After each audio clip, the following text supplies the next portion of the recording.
In a world where a majority of the people that call themselves gamers strictly focus on titles that involve shooting and getting shot, it's almost rare to see a good title that, you know, like bring you back to the day, the good old days, where things used to be a lot more simple. 1996, good old days, that I was too young to remember, but in 1996, a revelation was released in the gaming world. With Nintendo's handheld Game Boy, it needed a strong new title, something to reel them all in. Welcoming Game Freak. Now, Game Freak at the time wasn't a very large company and didn't really have too many other games. They had Mario and Yoshi for the Game Boy, Mario and Wario for the SNES, and Pulseman for the Seag Megadrive. But little did they know that they were going to hit it off big and spawn off a whole new world. Pokemon Red and Blue were released in Japan in February and North America in late September. Red and Blue were sweeping the nation, selling over 10 million copies. It was new, it was fresh. The idea of capturing and training your own little creature, and then battling him or her against others was astounding. And it wasn't even just the games that hooked you in. It was also the merchandise, comics, cards, and even their own TV show that is still on today, with the same main character. Now, I can't praise the game enough. It's pretty good. It's amazing. The lowest score it got in reviews was 7.2 on Nintendo Power. Come on, Nintendo. After all they're going to do for you in the future, you give them a 7.2? Eventually, this all led up to Pokemon games even getting their own spin-off titles. Pokemon Stadium, Coliseum, Mystery Dungeon, and even some really useless ones. Pokemon Channel and Ranch, I'm looking at you. Did anybody play those games? Even though all this was way before my time, I really started gaming when I was 8 in 2004. These games still fascinate me. I got Coliseum back in 04 and then got my first copy of Pokemon Emerald in 2007. They hooked me. I have countless hours spent in my Coliseum, but this isn't about that.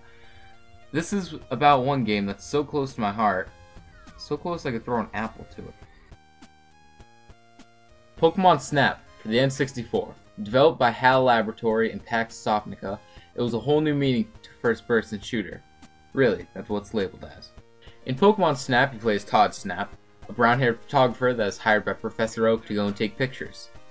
Now, the game isn't too long, and some criticize it to not have any replay value, but I completely disagree. I love the game. It's simple. Throw an apple, Pokemon comes over, snap. Play a flute, Pokemon comes over, snap.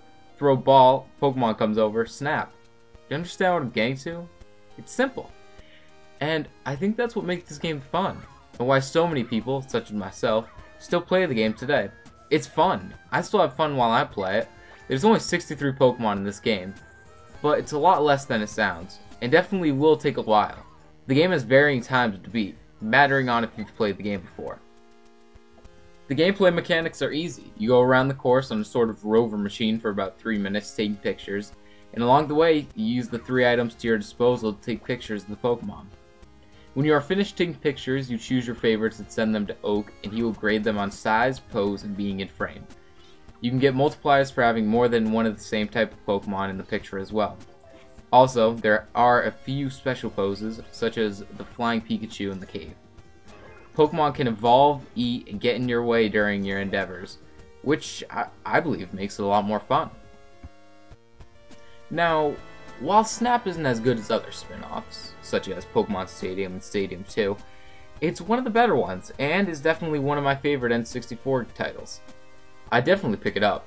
For about 20 bucks and a little spare change, you might have another reason to wipe the dust off your N64, shove in a good old Snap cartridge, and return to your younger years, where things were a lot more simple and easy to come by.